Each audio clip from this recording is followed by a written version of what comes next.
buenas tardes, estimados y estimadas. Gracias por conectarse en esta tarde lluviosa para algunas ciudades, saliendo de las lluvias para otras. Mi nombre es Boris Martínez, seré el moderador de esta actividad. Y esta es una invitación de la Universidad Católica de Temuco, de Talento Futuro, de Corfo y Chiletec, que como parte del diplomado de formación de auditores externos para la verificación de la ley REP, estamos haciendo esta charla que tiene una característica bien particular, especial, porque quien va a ser de speaker principal fue alumno de nuestro diplomado en las primeras secciones que comenzaron a fines del año pasado y terminaron este año. Él es don Edgar Aguzzi, que ustedes lo están viendo ahí también en pantalla seguramente, y pronto va a estar ahí disponible para conversar. Edgar es administrador de empresas de formación, tiene una amplia carrera en distintos rubros y particularmente hoy desempeña el rol de ejecutivo de economía circular en empresas Morgan. Así que es la charla que nos viene a presentar tiene que ver con uno de los productos prioritarios, particularmente con los famosos NFU. Así que nos va a conversar de qué tiene que ver esto de los neumáticos con la ley REP y cómo además se interconecta en una cadena productiva y en todos los esfuerzos que se está haciendo como país para que la economía circular se vaya instalando como también parte de nuestra cultura. Don Edgar, muy buenas tardes, los saludo afectuosamente a la distancia. Espero que no esté pasando tanto frío, que le haya ido bien con las lluvias, y a todos los que también nos acompañan, espero que estén también tranquilamente disfrutando y vayan a disfrutar de esta charla. Edgar, buenas tardes. Buenas tardes. Muchas gracias, Boris, por esta invitación. Me siento honrado y también aparte de honrado, soy una persona que me gusta dar a conocer mis conocimientos, por decirlo así. Así que preparé una presentación ad hoc a lo que vamos a conversar, a lo que ha transcurrido de la ley REP desde que se inició hasta ahora y espero que les guste. En honor del tiempo voy a empezar a presentar. Vale.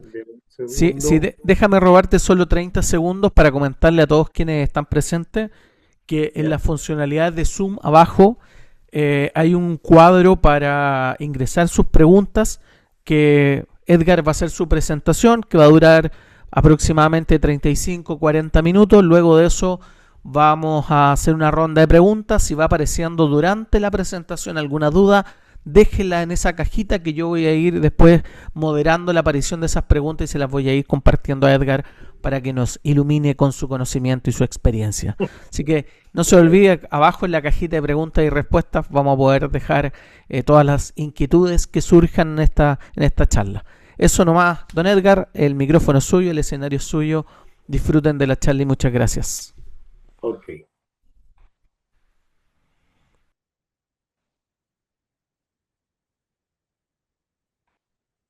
ok. Esto a honor del tiempo, lo que vamos a ver básicamente es la oportunidad de desafío a 3 años de la implementación de la ley REP.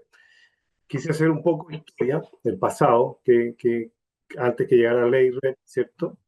Los vertederos ilegales y los riesgos asociados que conlleva eso. ¿Qué pasó cuando apareció la ley REP, la 20.920? ¿Ya? Su importancia para todo lo que es la gestión de residuos y sobre todo para los productos prioritarios.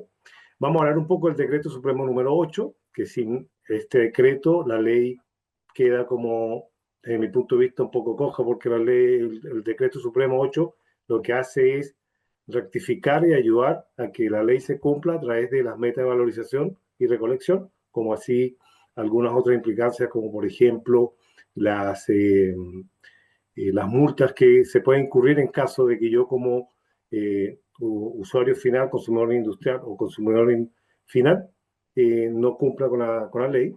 Los roles de los gestores y valorizadores en el cumplimiento de la ley REP, que es súper importante. Sin ello, yo creo que gran parte no se podría cumplir las metas, ¿ya? Y vamos a ver dentro de la ley REP uno de la pirámide que te permite, aparte de recauchaje, etcétera, vamos a ver dos tipos de valorización. Una energética, que es la pirólisis, vamos a ver muy rápido, pero voy a explicar el proceso.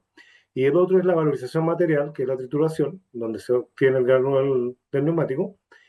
Después vamos a ver un poco el concepto de economía circular, ya como la ley RED ha llevado a la economía circular a estar hoy día en boga de todas las empresas y de todo tipo de residuos. Hoy día se habla mucho de economía circular. Y al final voy a hacer un análisis bien crítico, según mi experiencia de estos 4 años trabajando y que, como les digo, vine a hacer la ley un poco, ¿ya? Y vine a hacer el decreto 8 que se hizo efectivo, ¿cierto? ¿Qué es lo que faltaría y qué es lo que podríamos ver a futuro? Bueno, historia, un poco de historia. En Chile todos sabemos más o menos que se sacan, entran como 6 millones de neumáticos al año, ¿cierto? Eso se representa más o menos 180.000 toneladas. Por lo tanto, antes de la ley REP, la tasa de reciclaje era demasiado baja. Estábamos hablando de un 11%, algunos hablan de un 16%, pero yo lo dejaría en un 11%. Eso quiere decir que el 90, 89%, 90% se iban a vertederos ilegales. Tal como quise graficar más que mucha teoría, es, como vemos aquí en las imágenes, muchos vertederos ilegales donde la gente con poca conciencia va y tira los neumáticos. Es solamente darse un paseo por el área de los Andes. Yo estuve en un proyecto personalmente allí, donde toda esa zona hoy día es prácticamente zona roja. ¿Por qué? Porque como ven acá en esta imagen, cuando el neumático justo como con estas lluvias que tenemos hoy día, se empoza mucho, lo que hace es que prolifera ratones.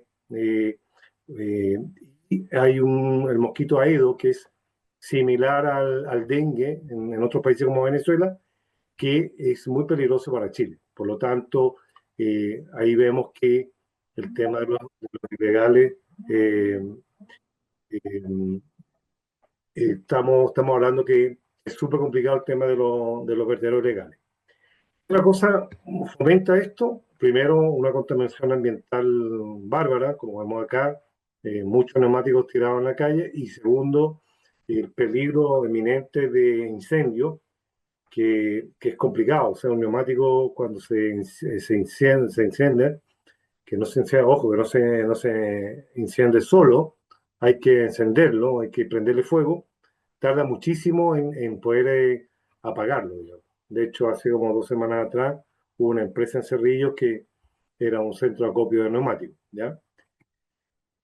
Bueno, después que pasó esto, empezaron hace ya 10 años atrás, empezamos a hablar con el concepto de la ley RED, y lo que hace la ley RED en sí es el artículo número 1. No vamos a hablar artículo por artículo, sino quise poner esto, que el objetivo principal de la ley RED es básicamente proteger al medio ambiente, a las personas, a la salud de las personas.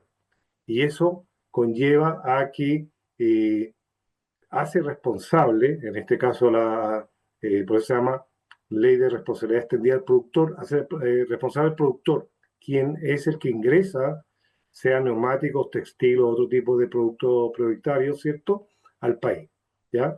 Acá vemos que están, bueno, todos sabemos, lo vimos, son 7 productos hoy día.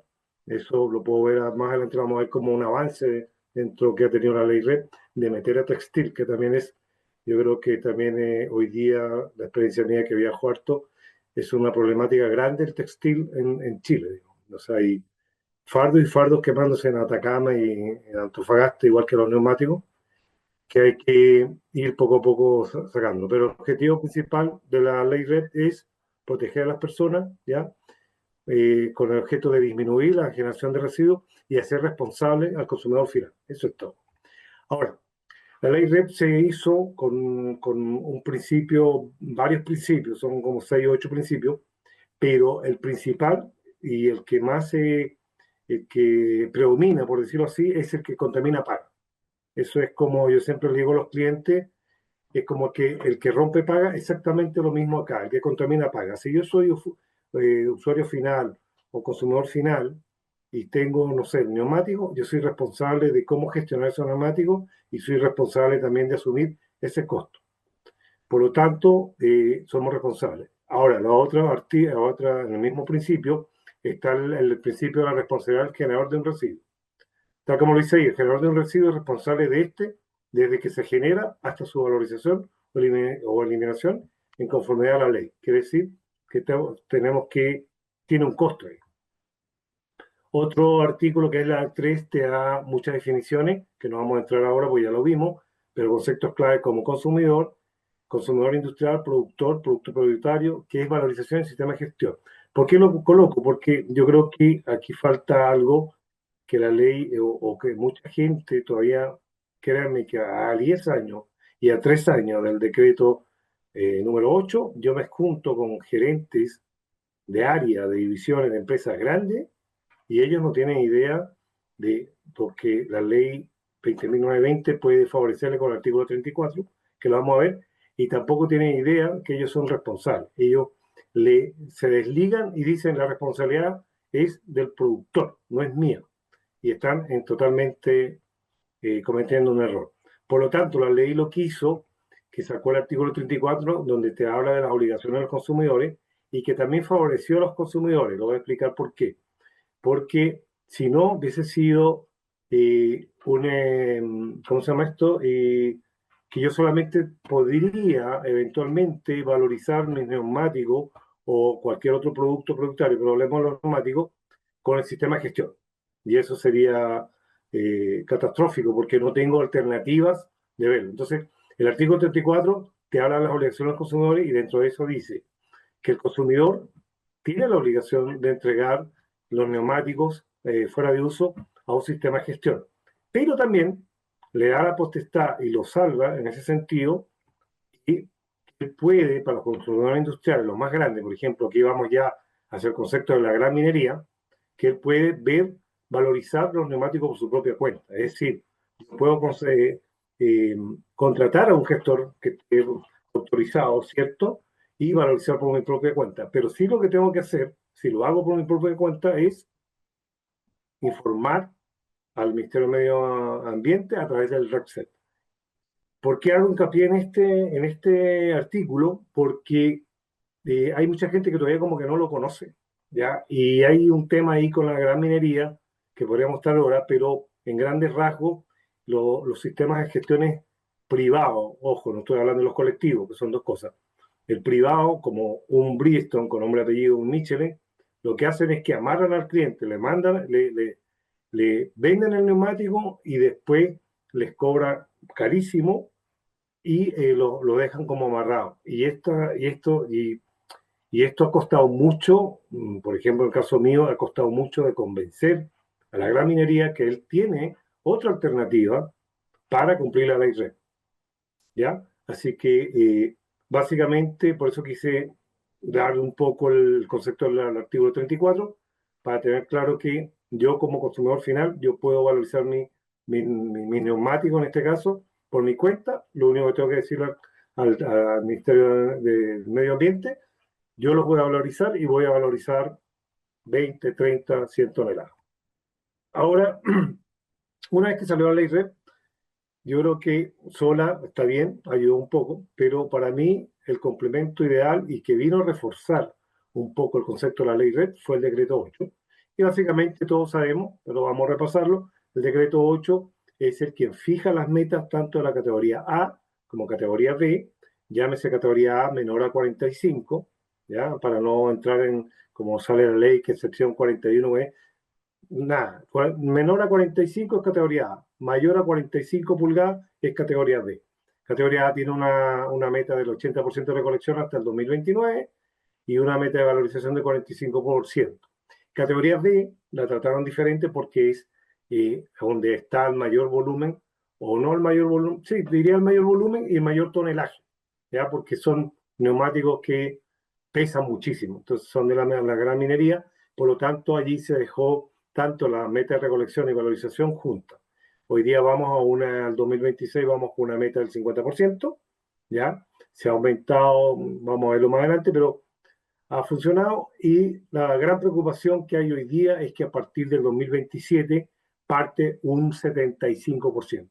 Por lo tanto, es mucho y ahí es donde el artículo 34 hace se hace presente y que podría ayudar mucho a la gran minería para poder valorizar estos 75 toneladas. Adicionalmente, el decreto 8 hizo las metas regionales y también obligó a los comercializadores, etcétera, a que crearan un sistema de gestión que financiara todo lo demás sin ningún costo para el cliente final, ¿ya? Y adicionalmente, obviamente, sabemos todos que también dentro del decreto 8 están las metas, que son leves, graves y gravísimas, ¿ya? Que son multas que pueden llegar hasta 10.000 UTA. Este es el modelo que hoy día está de la ley REP, está el productor se encarga de financiar, que financia los sistemas de gestión, ¿cierto? Los sistemas de gestión que hacen, contratan gestores y valorizadores, o gestores más que valorizadores, ¿cierto? Y a su vez el productor le vende el producto al consumidor, el consumidor final, una vez que este neumático llega a su vida útil, tiene que hacerse responsable y entregárselo a un gestor, incurriendo en los costos. Ahora, ya aquí ya llegamos un poco, quise presentar también la madurez, que es justamente esta reunión, porque yo siento que yo he ido a varias charlas y en algunas son como muy pesimistas, que sí, que el gobierno no ha hecho nada, que aquí están con crece. Hasta el año 2024 se han sacado 34.000 toneladas. ¿Por qué hasta el 2024? Porque el Ministerio de Medio Ambiente todavía no tiene la valorización en toneladas del año 2025, ¿cierto? Pues ya estamos a mitad de año, debería sacarlas ya pronto. Pero se ha sacado 34.000 toneladas, ¿cierto? Dentro de esto es un porcentaje de un 22%, más o menos, por lo tanto se ha avanzado. Los otros avances que ha tenido la ley REP es que se ampliaron las coberturas. Antiguamente los sistemas de gestión, por ejemplo, New World, que era el primero que apareció, después vino Valora Max, estaban siempre como en la región metropolitana, hoy día ya están hacia tanto el sur como el norte. Falta, sí, pero es positivo que esto se ha hecho bastante ampliado. Y lo otro que nació el año pasado, a mediados de esta fecha más o menos, nació SIGA, que es un sistema de gestión integral para el mundo automotriz. ¿Cachai? O sea, ellos quisieron como englobar el mundo automotriz, porque si tú analizas un auto, cuando tú lo importas, tiene neumático, usa aceite, tiene todo lo que es artículo electrónico, tiene batería. Por lo tanto, ahí hay un buen componente y varios productos prioritarios en un solo producto. Y bueno, se ha avanzado muchísimo. Por ejemplo, se incursionó textil, que era algo que uno preguntaba cuando se habían los 6 productos prioritarios, decía, ¿por qué no metieron textil? Si textil también hoy día tiene una problemática que contamina demasiado, ¿ya? Y eso básicamente yo creo porque ha entrado mucha mercadería de China, hay mucho que se compra la ropa usada de Estados Unidos, tú compras un fardo completo y de ese fardo usáis un cuarto y el resto lo botáis. Hoy día eso va a cambiar, porque hoy día están obligados a través de la ley REP de declarar qué es lo que estás trayendo y seguramente a futuro, como pasó con los neumáticos y los envases de embalaje, van a salir las metas y que cuántas toneladas voy a tener que valorizar. Ahora entremos un poco a lo que es el rol de los gestores y valorizadores en el cumplimiento del REI. Desde mi punto de vista es muchísimo, ¿ya? Porque embarca básicamente el rol de ellos son 3 áreas: logística, las metas y la trazabilidad. En logística, si hacemos un ejercicio y no hay camiones certificados, por ejemplo, y no hay qué es lo que ha ocurrido, por ejemplo, fuera de, de, de, de, de Santiago, digamos, la región metropolitana, la logística es muy cara. Y ahí es donde a veces de repente los proyectos de valorización se paran. Pero vámonos más allá. Si no hay camiones certificados por el Ministerio de Medio Ambiente para retirar estas toneladas, no existe valorización. Por lo tanto, el cumplimiento de metas, tanto en la categoría A como la B, y no se pueden cumplir. Y bueno, la trazabilidad que tiene los gestores y los valorizadores, que tienen que tener una trazabilidad súper transparente, que lo vimos dentro del diplomado, es tener clarísimo que cuántas toneladas saqué de tal faena, por ejemplo, hablemos de minería, donde estoy yo, tantas toneladas, la guía de despacho, el pesaje, el ticket de pesaje, después la información digital y después la ventanilla única. Con eso yo hago una trazabilidad completa. Por lo tanto, si vemos estas tres eh, ítems, vemos que el rol de los gestores y evaluadores es bastante importante dentro para cumplir la meta de valorización.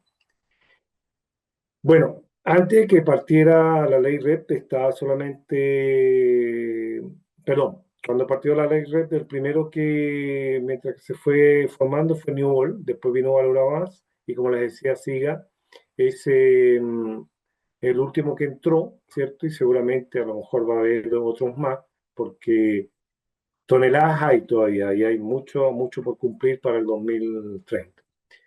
Dentro de todos estos son valorizadores, gestores, perdón, y todos los que están abajo son valorizadores. Son algunos, ¿ah? No quise nombrar a todos porque si no llenaría mucho, pero son algunos como Atlas, Rigone, Ambiental, que tiene pirólisis, Caltaire, que tiene pirólisis, ¿ya? Y bueno, ahí, viendo esto, parto inmediatamente a hablar un poco de la pirólisis. ¿Qué es la pirólisis? Básicamente es un proceso mediante el cual se descomponen los neumáticos. ¿Cómo? Vía térmicamente, a altas temperaturas. Un reactor, para modo de información, un reactor de esto funciona 20 horas con una temperatura alrededor de 350 grados. Ahí lo que hace es que se desintegra, son 20 horas, 10 horas de calor y 10 horas de enfriamiento. Una vez que ya está enfriado, lo que se hace es que se saca más o menos de un neumático de minero alrededor de un 15% de acero, ¿ya? Ese acero se limpia y se puede poner de nuevo en la cadena de producción. También se saca carbon black, que déjame que, un 30%, o humo de negro, o algunos le dicen coque, y este se vende a las cementeras por el poder calorífico que tiene el carbón black, ¿ya? Superior a un carbón convencional. Y después se saca un 40% del aceite pirolítico, ya que es el aceite que bota el reactor, donde es más complejo acá, ojo, acá es más complejo porque tienes que destilarlo varias veces y es un proceso mucho más largo para poder tratar de hacer un concepto de economía circular, por ejemplo, para colocarlo nuevamente en la máquina. El acero hemos hecho economía circular, se han visto casos como que han sacado, por ejemplo, del acero, se han entregado después de la minería bolas de moliendas para los chancados.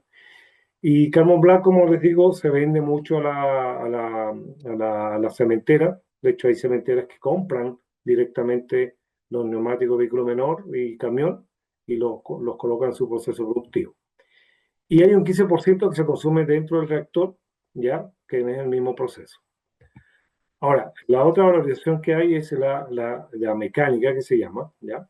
Que es trituración, que es por fricción, tal como se ve acá. El neumático entra a una máquina trituradora, ¿ya? Puede ser tanto neumático categoría A como B. B se tiene que trozar, obviamente, como se hace para pirólisis también. Y de ahí va la máquina funcionando y va separando los componentes, ¿cierto? Por proceso imantado y saca un 15% de acero, se mantiene, y aquí se saca un 80% del polvo de caucho o el gránulo, y se saca un 5% de fibra textil. A mí personalmente me gusta más la granulación porque tiene mucho más, desde mi punto de vista, tiene mucho más aplicaciones. Yo con el gránulo puedo hacer muchas cosas, puedo hacer eh, plazas, puedo hacer florecitos como estos, macetero, son todos 100% el gránulo, ¿cierto? Puedo hacer piso para cancha, etcétera. Pero aquí un poco el modelo de lo que es el gránulo de la economía circular, cómo usar el neumático, lo valoriza y va sacando, como les decía, plazas para parque infantil, los pisos, ¿ya? Ya hoy día a nivel de Europa, en España sobre todo, por ejemplo, está utilizando mucho para eh, combinar el asfalto con el gránulo del neumático y se está haciendo carreteras un poco más sustentables. Está comparado, hay estudios que una autopista normal con asfalto dura, no sé, 3 años y una combinada con gránulo puede durar 5 años. Por lo tanto, la mantención es menor. Ahora, aquí hay un costo que es el costo de la ecotasa que aquí todavía sigue siendo muy alto. Por ejemplo, hay polvo para asfalto, como lo estaba diciendo. Hoy día hay dos ítems aquí importantes, interesantes que te voy a nombrarlo. Uno, yo me junté con el Ministerio de Medio Obras Públicas, ¿ya? El año pasado, y estuvimos conversando este tema. Ya ellos tienen como el código que van a usar y van a obligar a partir de, no sé, no me lo dijeron, pero van a obligar a las constructoras cuando hagan carreteras de colocarle un porcentaje de gránulo de caucho al asfalto, y hoy día Codelco está haciendo pruebas y entiendo que ha funcionado bien de la misma valorización de ellos los neumáticos. El gránulo lo están colocando con el asfalto para hacer carreteras internas de ellos. Se usan en cancha eh, de pasto. Acá, por ejemplo, vemos un proyecto que se puede hacer perfectamente. Son gránulos, todo el piso de gránulos de neumáticos, con maceteros, como le decía, con los bancos, etcétera, que son productos sustentables que se obtienen de la materia prima y vuelven nuevamente al mercado. Bueno, ahí ya terminé. Yo creo que fui como muy rápido. Voy al análisis. El análisis es muy claro. Desde mi punto de vista, insisto, falta capacitación y fiscalización, ¿ya? Falta mucha capacitación, porque lo que le decía hace rato, no es posible que cuando tú te juntas con un gerente de área, ese gerente de área, no sé si es porque no quiere asumir los costos, te diga, es que la responsabilidad no es mía, la responsabilidad es del productor. Sí, señor, pero lo que pasa es que el productor te está ayudando a cumplir la meta, un 25%. Pero el otro 75%, tú eres 100% responsable, porque tú no puedes estar acopiando neumáticos, en este caso hablemos del puro neumático, pero pasa con casi todos los residuos, ¿cierto? Eh, Porque tu metro cuadrado a lo mejor está autorizado para, te digo, 100 metros de neumático y tenés 2 kilómetros llenos del patio de neumáticos. Por lo tanto, si yo te fiscalizo, está incurriendo en la ley, ¿ya? Y falta fiscalización también por lo que estoy hablando, porque no, lo único que hemos sabido han sido dos o tres empresas que la han multado, y una ha sido 100% por envase y embalaje y el otro por neumáticos. Pero no he sabido mucho de, oye, una minera tal la multaron porque no está cumpliendo la ley REP. Porque hoy día lo que está haciendo la minera es justamente cumple solamente el 25%, pero el resto lo está copiando. Pasivo ambiental histórico, que me da el pase a lo que acabé de decir. Yo he recorrido muchas minas, sobre todo en el norte, y hay millones de kilómetros de neumáticos. Estoy hablando de muchas toneladas. Estamos hablando de más de 10.000, 15.000 toneladas por un solo cliente, digamos. Se ha visto conciencia de parte de las minerías, porque están trabajando más el concepto de sustentabilidad, han tratado de sacarlo. El tema es que es costoso. El valor por kilo es costoso, más suma el transporte. Pero tenemos ese problema todavía, que el pasivo ambiental hay que hacer algo, porque se sigue acumulando muchos neumáticos. Tenemos acá, déjame que no veo acá, trámite y permisos sanitarios muy largos, muy extensos. Por ejemplo, si yo quisiera sacar una empresa pirólisis o una empresa de granulación solamente, son meses y meses, incluso hasta, yo te diría, para ese tipo de proyectos, 2, 3 años sin ningún problema, para que me autoricen. Por ejemplo, modo de ejercicio muy rápido. Si yo quisiera, por ejemplo, certificar un camión, porque tiene que estar certificado para poder declarar ventanilla única, me tardo alrededor de 8 meses para certificar ese camión, porque me piden papeles, piden esto, lo otro, se tardan, me dan vuelta. Entonces, falta también mucho más rapidez de parte de la autoridad. Falta más descentralización logística. Se ha avanzado, pero falta mucho. Por ejemplo, sobre todo el sur tiene apenas una planta valorizadora, ¿ya? Y cuesta mucho, cuando tú estás viendo un proyecto en el sur, traerlo a Santiago, donde están las mayores plantas, ¿cierto? Eh, cuesta dinero al cliente, y por lo tanto eso frena un poco el concepto de valorización de los neumáticos.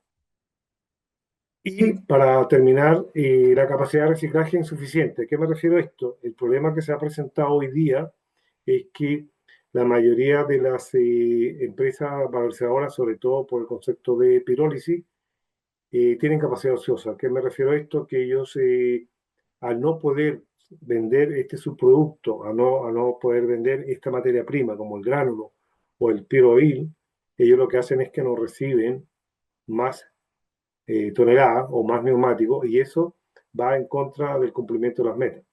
Ahí lo que hay que hacer es tratar de, que ya hoy día ya está reglamentado, de tratar de exportar eso, ¿no? Esto lamentablemente hay que hacerlo así porque Chile es un país muy pequeño y aquí que se desarrolle la demanda de estos productos acá va a pasar. Yo creo que a lo mejor un par de años va a estar mucho más en boga el tema de tratar de colocar ese gránulo acá dentro de la región, pero mientras tanto una solución ideal es enviarla afuera con la trazabilidad que existe, que es, ya sabemos que X empresa afuera lo recibe, traje de granulación, tengo el concepto de que tal día, tal fecha, tal hora entró en un container, se fueron así, hay muchas documentaciones, así que eso no es ningún problema. De hecho, hoy día Michelin lo hace, Michelin corta los neumáticos acá en Chile, después los manda ahora afuera, los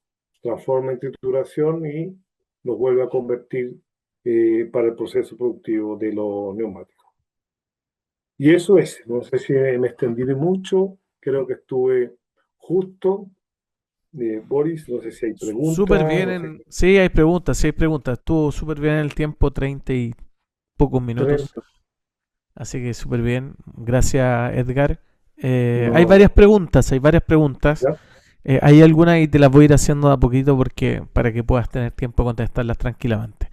Mira, hay ya, una dale. pregunta que dice eh, que tal vez no sé si tú tienes una respuesta, pero parece interesante. Dice que Denise pregunta si hay alguna idea de lo que pasará con los vertederos ilegales de NFU que están previo a la aplicación de esta ley REP. ¿Quién se hace cargo de esto? O si hay alguna política pública o alguna medida que tú conozcas que se esté tomando para hacerse cargo de esos vertederos. Mira, que yo sepa, no, pero yo creo que obviamente van a tender a morir, mientras que si la superintendencia, que es la que es encargada de fiscalizar, tenga más gente para que vaya acá. Ahora, los vertederos ilegales y los vertederos en general, todos sabemos que hay un gran problema ahí, que, hay muchos que ya están, no son ilegales, pero sí ya están fuera de norma, pero tienen que seguir funcionando porque no hay cómo, eh, no hay más gente que diga, yo quiero colocar un vertedero nuevo, quiero sacar algo, salvo lo que está trabajando el que está acá en Santiago. Pero la respuesta es, no tengo conocimientos que estén fiscalizando, y seguramente seguirán algunos, como también los famosos free riders que se llaman, que son los importadores de neumáticos, que no sé cómo lo hacen, pero entran neumáticos, pero que no están adheridos a un sistema de gestión, y por ello ellos están vendiendo un poco más barato versus los que están pagando una tasa por estar en un sistema de gestión. Bien, excelente. Hay otra pregunta acá que dice, ¿cuál es la diferencia entre ser productor industrial de neumáticos y consumidor industrial de neumáticos? ¿Hay diferencias para el cumplimiento de la ley? Por supuesto, productor industrial y consumidor industrial.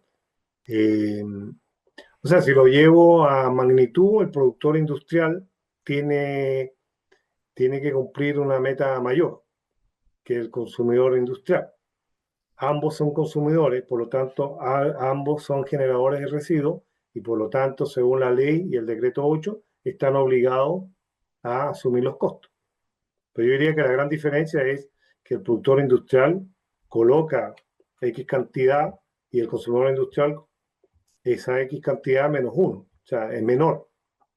Ahora, por ejemplo, yo puedo hacer una gran minería y puedo convertirme en productor industrial. ¿Por qué? Porque traigo yo mismo mis neumáticos y tengo que declarar como productor industrial, pero también soy consumidor final. Se pueden dar Perfecto. las dos figuras, no sé si se entendió. Si no, que vuelvan a reiterar ahí la duda.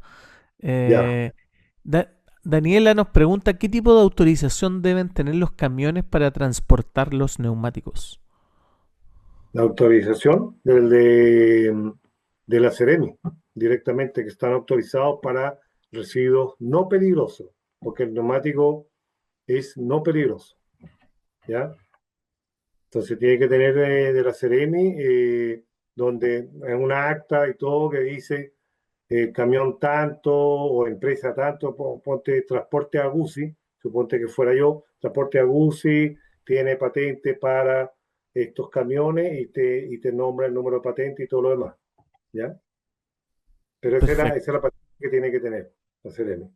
Igual Ok. que, para aprovechar, igual que el valorizador, si yo quiero ser un valorizador a futuro, tengo que hablar con la Ceremi para que me vaya a ver la planta y me autorice poder trozar, cortar, gestionar los neumáticos. Vale. Hay otra pregunta que dice, según tu experiencia, ¿cuál es el tipo de valorización más eficiente medioambientalmente y más conveniente en términos económicos para la NFU o para los NFU? Pucha, lejos yo te diría la trituración.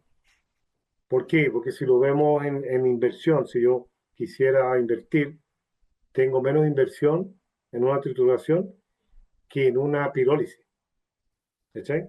Y la pirólisis también contamina más, la trituración contamina mucho menos. Hay gente por ahí que todavía dice que no, que el gránulo lo están retirando en otros países porque contamina también. Obviamente que el gránulo técnicamente si lo sometes a 150 grados, obviamente empieza a botar como un polvillo, pero un piso de una plaza, créeme que lo máximo con el calor lo máximo podría llegar a 50 grados, por lo tanto no pasa nada. Pero el conveniente sería una trituración mucho más eficiente, menores costos, menores contaminación al medio ambiente, ¿cierto? Versus una pirólisis que es un tema térmico, consume mucho más energía y ensucia más. Tenés ahí el piroil, que es un tema que nadie todavía ha podido resolver. ¿Ah? O sea, muchos te dicen, no, que sí, que podemos poner lo mismo dentro de la maquinaria. No, no es tan así. Yo he tenido clientes donde han hecho tesis sobre esto y es complejo. En cambio, la titulación, como decía, para mí es lo mejor en el sentido que tiene mucho más aplicaciones, es mucho más amigable. Vale. Oye, hay una pregunta particularmente de lo que conversaste sobre el MOP y la obligatoriedad de que las construcciones puedan incorporar gránulos de caucho en sus construcciones. ¿Hay alguna normativa que esté vigente ahora? ¿Sabes fecha o No, no, estimas no, cuándo podría comenzar?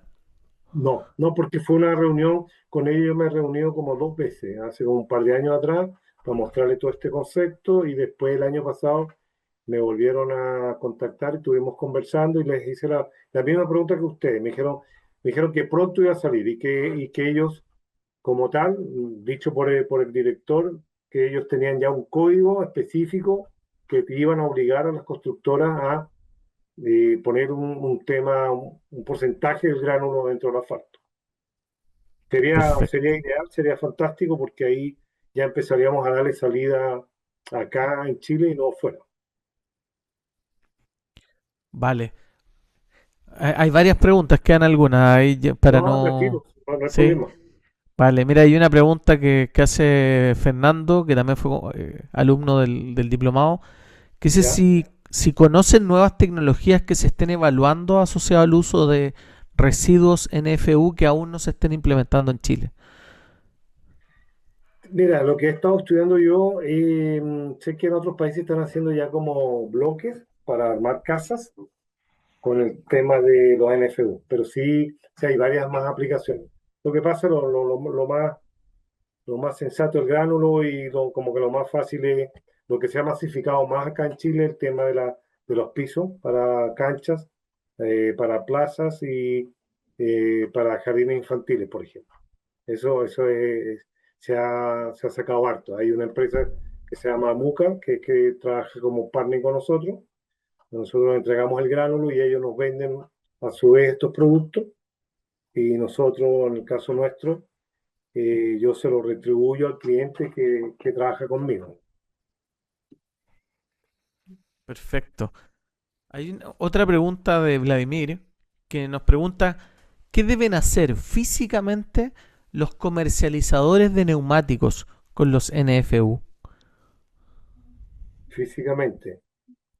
Lo que pasa es que eh, primero, bueno, tienen que, de mi punto de vista, tienen que tener un sitio como para acopiarlos físicamente y después ellos tienen que estar sujetos a un sistema de gestión para valorizarlo, para que vaya cada cierto tiempo retirarlo, o ellos mismos pueden llevarlo directamente a la planta. Nosotros tenemos varios, yo tengo por ejemplo Reciter, saca todos los neumáticos de vehículo menor, me los lleva a mi planta, digamos.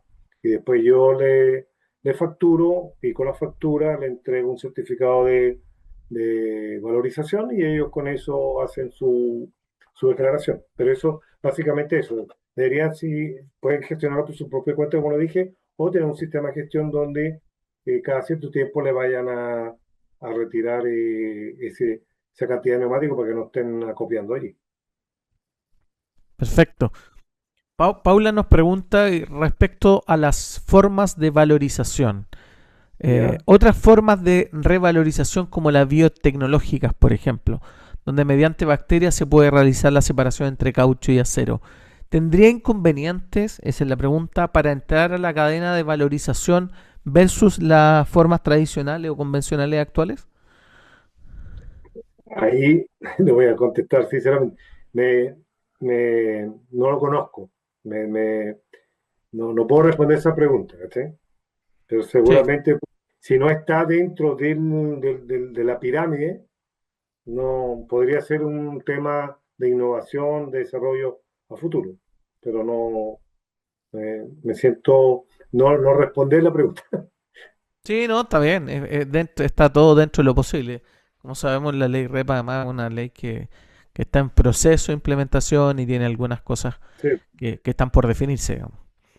claro. Oye, hay una pregunta que hace Rodrigo. Dice, si Michelin realiza trituración en Chile, pero confecciona los nuevos neumáticos en el extranjero, ¿estas toneladas pueden ser contabilizadas en el cumplimiento de metas pese a valorizarlos fuera del territorio nacional?